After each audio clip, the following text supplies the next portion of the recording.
Père et du Fils et du Saint-Esprit. Amen.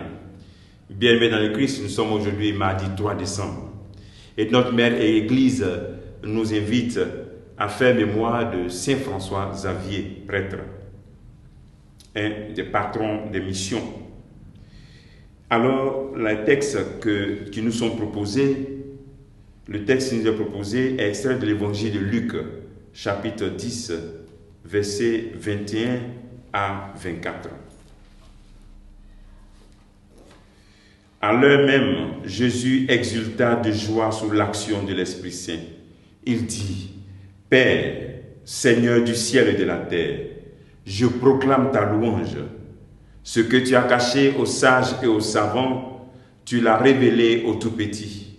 Oui, Père, tu l'as voulu ainsi dans ta bienveillance. Tout m'a été remis par mon Père. Personne ne connaît qui est le Fils sinon le Père.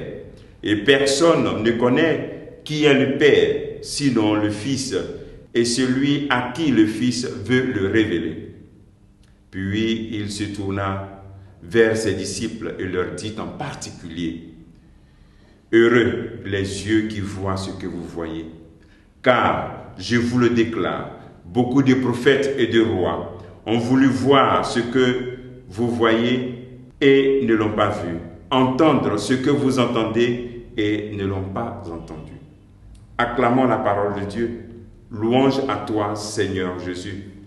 Bien-aimé dans le Christ, le Seigneur proclame, « Père, je proclame ta louange, car tu as caché aux sages et tu as révélé aux tout-petits, aux humbles, les mystères du royaume. » Dieu se révèle aux tout-petits.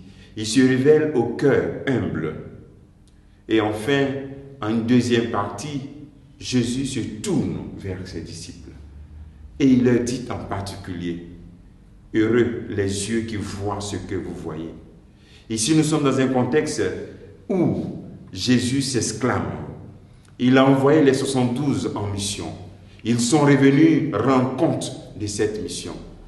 Et le Seigneur qui disait, « Je voyais même Satan tomber. » Et il disait à ses disciples, « Ne vous réjouissez pas, car ces esprits vous étaient soumis, mais réjouissez-vous, car vos noms sont inscrits. » Voici l'une des causes de l'exclamation de cette joie immense du Christ.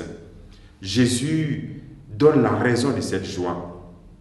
Le bien-être de toutes ces personnes qui ont été sauvées et du fait que les apôtres, les disciples qui, en annonçant cette parole, se trouvent déjà inscrits, trouvent les noms inscrits dans le royaume des cieux.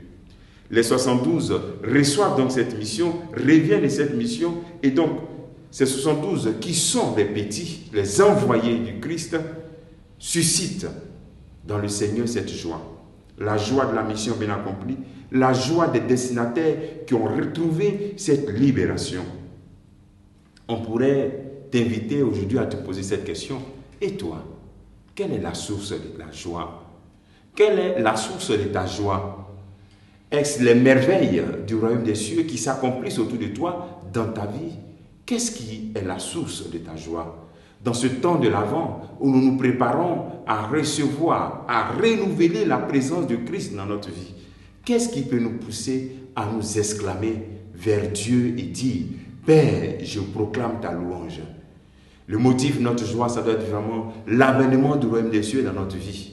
Et comment est-ce que nous-mêmes, nous sommes des missionnaires, des disciples qui annonçons en temps et en contre-temps cette parole de Dieu.